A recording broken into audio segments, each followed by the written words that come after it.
છોટાઉદેપુર જિલ્લા કોંગ્રેસ સમિતિએ વિવિધ મુદ્દાઓને લઈને નિવાસી અધિક કલેક્ટરને આવેદનપત્ર આપ્યું છે। મળતી માહિતી મુજબ છોટાઉદેપુર જિલ્લામાં રોડ, રસ્તા, બ્રિજો, રેતી ખનન, પ્રસૂતા મહિલાને ચોરીમાં ઉચકી લઈ જઈને જવાનો મામલો સહિત વિવિધ મુદ્દાઓને લઈને જિલ્લા કોંગ્રેસ સમિતિએ નિવાસી અધિક કલેક્ટરને આવેદનપત્ર આપ્યું છે। છોટાઉદેપુર જિલ્લાના કોંગ્રેસ સમિતિના હોદ્દેદારોએ હાય રે ભાજપ હાય હાયના ભ્રષ્ટાચાર બંધ કરો તેવા સૂત્રોચ્ચાર સાથે સેવા સદન ખાતે પહોંચ્યા હતા અને નિવાસી અધિક કલેક્ટરને આવેદનપત્ર આપ્યું છે।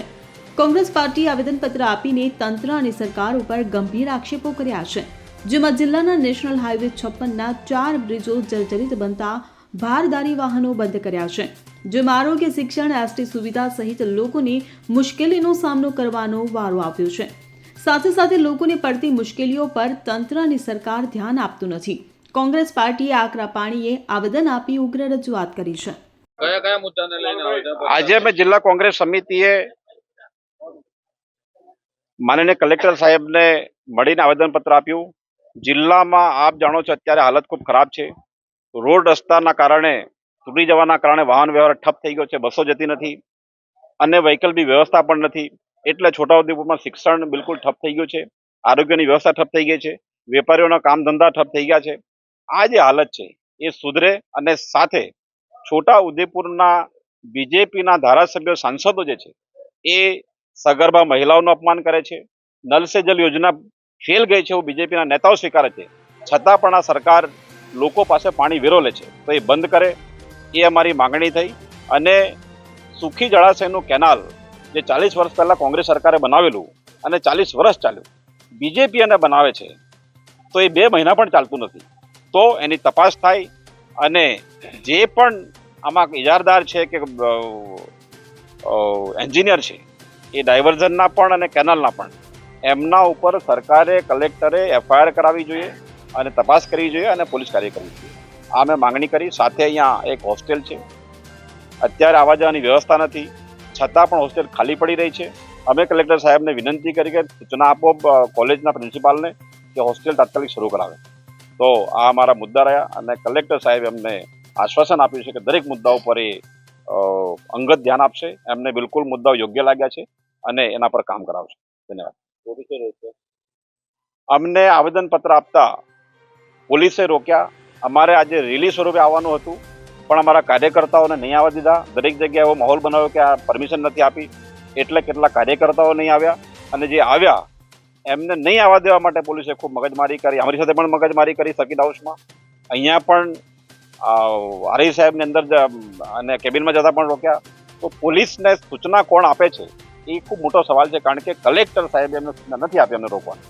તો જો કલેક્ટર સાહેબ એમના ચેમ્બરમાં આવતા લોકોને રોકવા ના માંગતા હોય તો પોલીસ કોની સૂચનાથી છોટાઉદેપુરમાં કામ કરે છે, આ ખૂબ મોટો સવાલ છે। આ સવાલ હું આપના માધ્યમથી સરકારને, બીજેપીને પૂછું છું।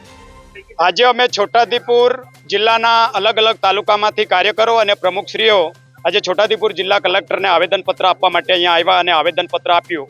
અને એ આવેદનપત્રની અંદર છોટાઉદેપુર જિલ્લાના જે વિવિધ પ્રશ્ન છે, વિવિધ પ્રશ્નને લઈને કલેક્ટરશ્રીને આવેદનપત્રીઓ એમાં અમને ખાતરી આપી છે કે જે તમારી માંગ છે એ સત્વરે તાત્કાલિક અસરથી અમે પૂરી કરીશું અને જે તે જવાબદાર અધિકારીઓ, કર્મચારીઓ છે એની સામે એક્શન લઈશું। રોડ, રસ્તા, બ્રિજો બધા જ બંધ છે, તો કોંગ્રેસ શું કરે છે?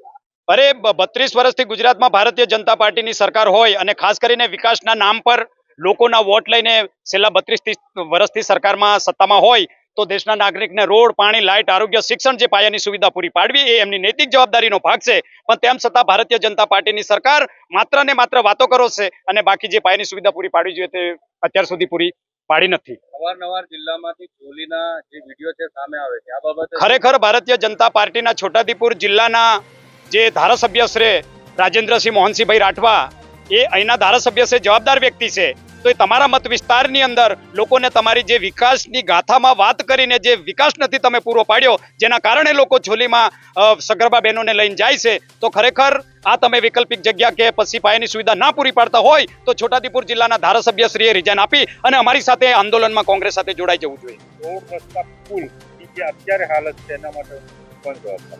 એના માટે સરકારશ્રી અને પ્રશાસન એના માટે જવાબદાર છે એવું અમે કોંગ્રેસ પાર્ટી અને કોંગ્રેસના કાર્યકર વતીથી અમે કહી રહ્યા છીએ।